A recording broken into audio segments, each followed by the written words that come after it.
Okay, so once again, thank you for being here.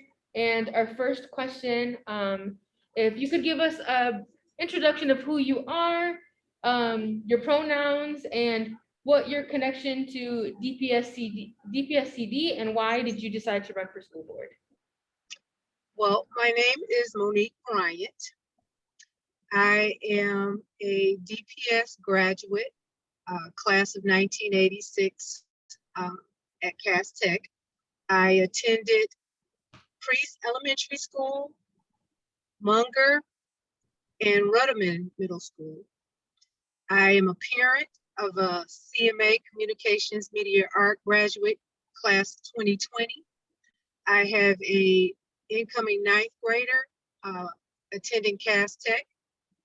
And I'm running for the board to make sure that our students, parents, and our community have a voice amongst the board,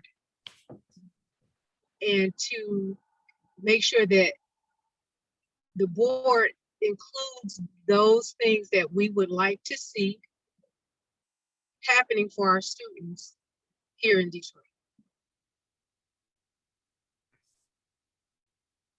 Thank you so much, Monique. I really appreciate that and your response. I also went to Priest. I'm also from that same part of the neighborhood, so that's really good to hear. And I'm going to pass it over to Sarah to ask us the next question. Okay, and just for your reference, Monique, try to keep your answers to your questions around 30 minutes, just so we make sure we have the time to ask you all our questions.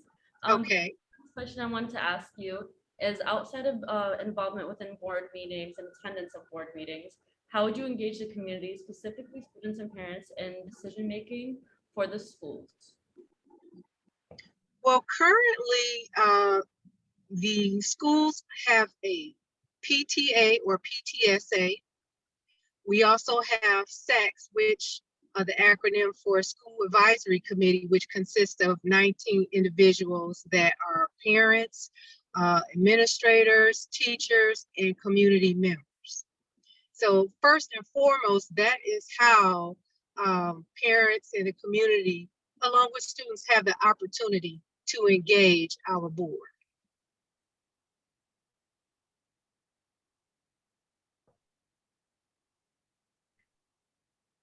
Thank you, Monique. We're gonna pass, Sarah, do you have anything? Nope, okay, we're gonna pass it to Azalea. Hello.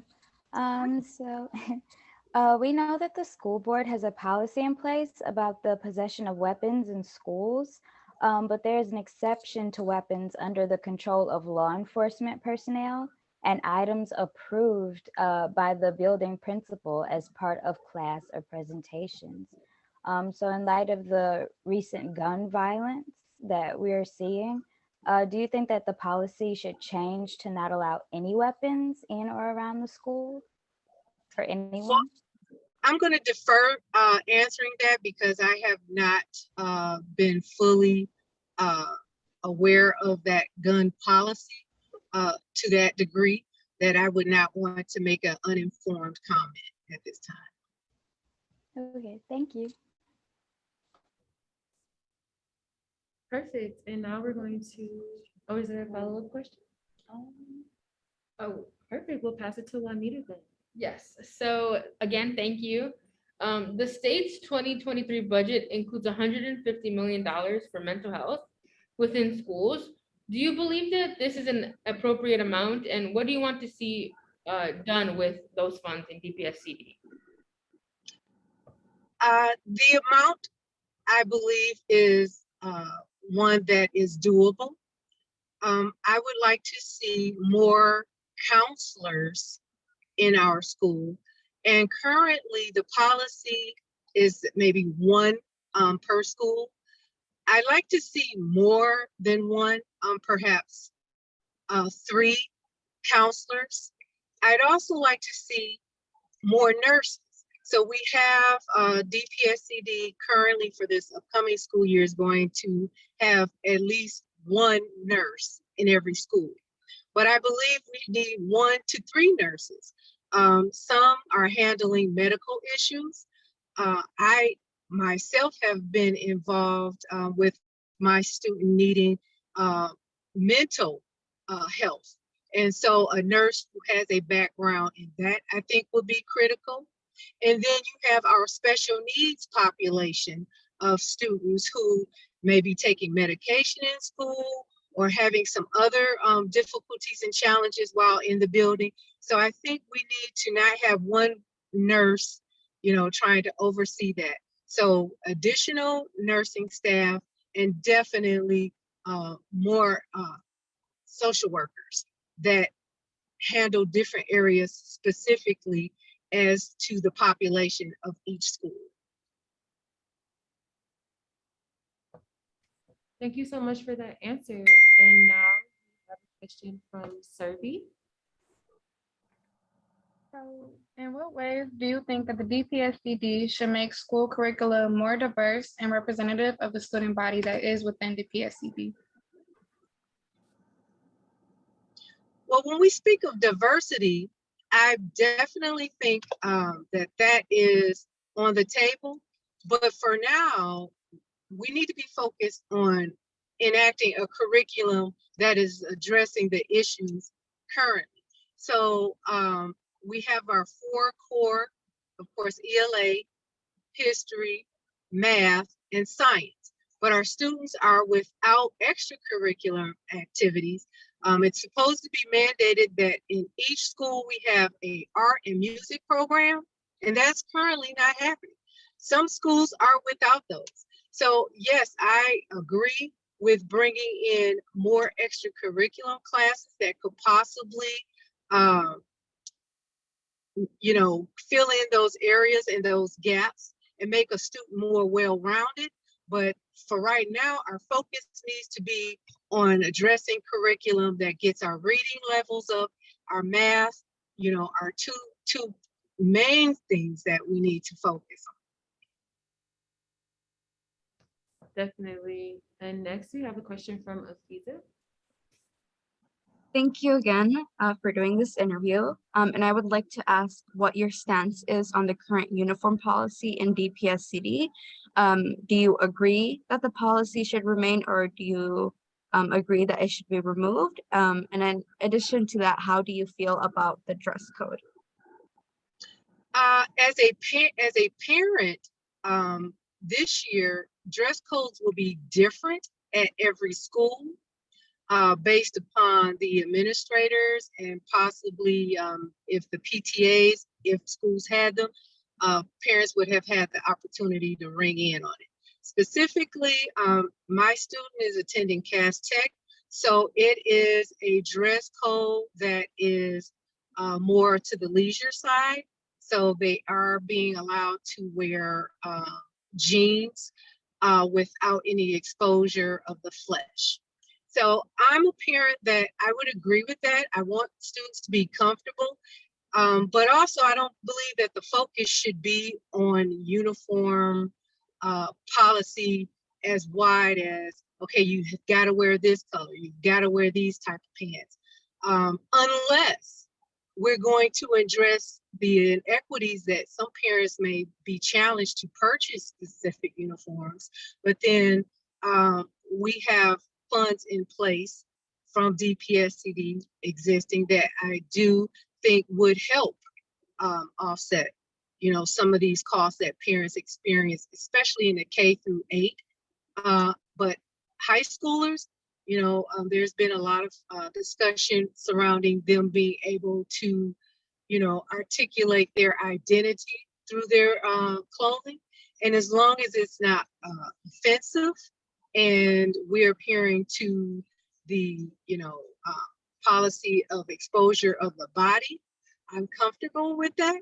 But I would just say that, it's not a uniform policy across the district that we'll be seeing this year. Definitely. And now I'm going to pass it to Sarah. So my next question for you is about what DPSCD just voted on. So recently, DPSCD just voted to acknowledge Pride Month in the school calendar. How will you stress the importance of advancing LGBTQ equity in classrooms? Okay, could you repeat that question for me again? I'm sorry. So recently, DPSCD just voted to acknowledge Pride Month within the school calendar. How will you stress the importance of advancing LGBTQ plus equity in classrooms? Well, I know we have a group that's in Cass Tech. I would like to see groups such as the LBQT in other schools. I believe that all students need to be represented and respected. And I am glad that they're acknowledging that on the school calendar, as previously we had Muslim students who wanted their holidays acknowledged. And I think it's very important for us to be inclusive and to be understanding and be respectful of students who may not share the same backgrounds and or religions, but it's to be respected and it should be honored. Thank you so much for that. Our next question is from Serby.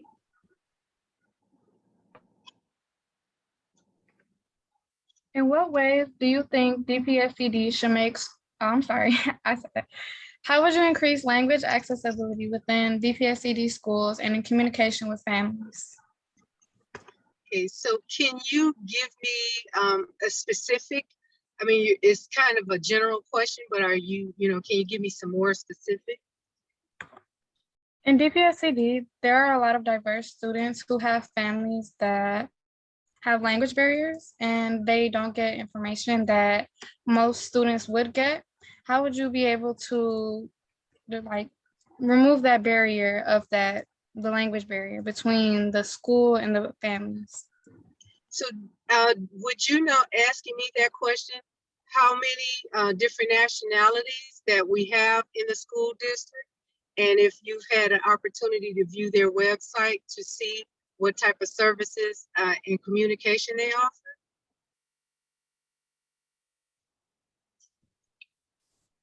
Yes, so we definitely are aware of a lot of the things that the district offers. I think we also just, as people in the community, are aware that a lot of parents don't even know how to access the internet, might not have Wi-Fi, might not even know that the link exists.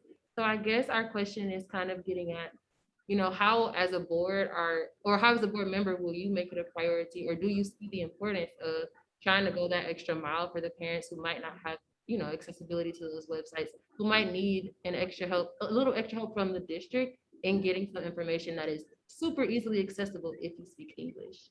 Okay, so I would tell you that that is one of the most critical points and fits squarely into my platform, because I'm about students, parents, and community, understanding and having access to the information.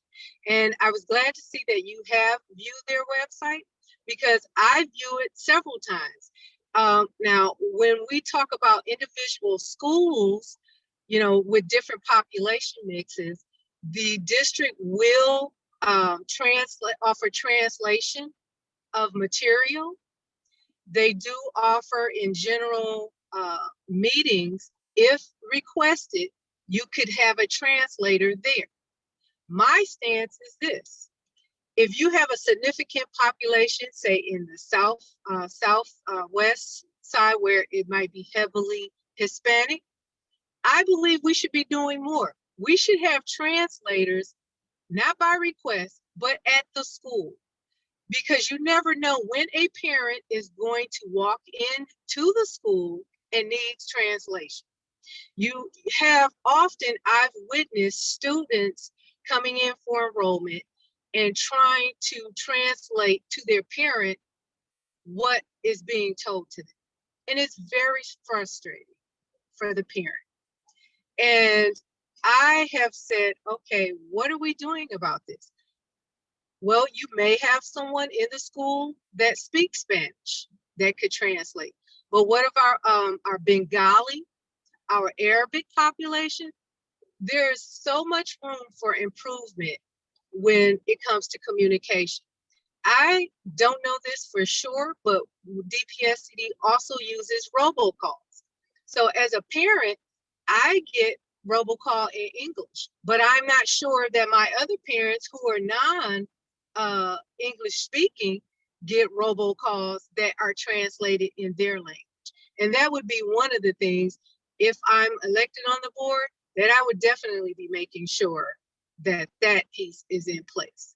And I would also say, even at our board meetings, we have someone that is there doing sign language, but I'm not sure that there's always an interpreter there, you know, interpreting for someone who might be of a non-speaking English language. Definitely, those are all really great points that you raised. I have the next question. So during the final weeks of classes, Detroit schools had to end their days early due to the hot weather and having no AC. This is one of the many issues that students face due to the condition of our schools that they're in physically. How do you think that this issue can be addressed by the DPSCD board? Well, from my understanding, with the $700 million that we've got, we're going to be upgrading buildings with HVAC systems and air conditioning. And I hate to keep referring to Cass Tech, but that's where I spend the most of my time, and I run a nonprofit. So those windows, you know, the way this building was made with the windows is very poor ventilation. When we talk about what has been occurring with DPSCD, where they cut days short and students are home. So with that, obviously there's a great loss in instructional time. One of the things that I would want to see that's a clear plan, and we've done it this past year, is that you switch to virtual, that those students go to virtual. But that's not always an option, because not all of our students have desktops or laptops at home. So we know that the district, when COVID first hit, students were given laptops or iPads to work from home. But I think we need to look at making sure that our parents have dedicated access to internet, laptops, and or desktops, and that there is a concrete plan that when we have to switch due to weather, that our students still are on task and that they're not missing the critical instruction that's needed. Thank you so much for that, Monique. The next question is from Afiza. Yes, and the question is, I am part of an organization called My Students Dream, and we organize around the intersection of immigration justice and education justice. We created a survey to get to understand the school board candidates better. Would you commit to filling out the survey that was created by our youth members? We can send it to you within a week. Yes, I will. Thank you. Thank you so much for that. 482 we're definitely partners with a lot of different youth organizations, and so we're happy that we can work with My Students Dream. And now I'm going to pass it to Juanita for the last question. Yes. So thank you so much for your answers today. We really appreciate you meeting with us. Our last question is, if elected, would you commit to meeting with our youth within 6 months of your election?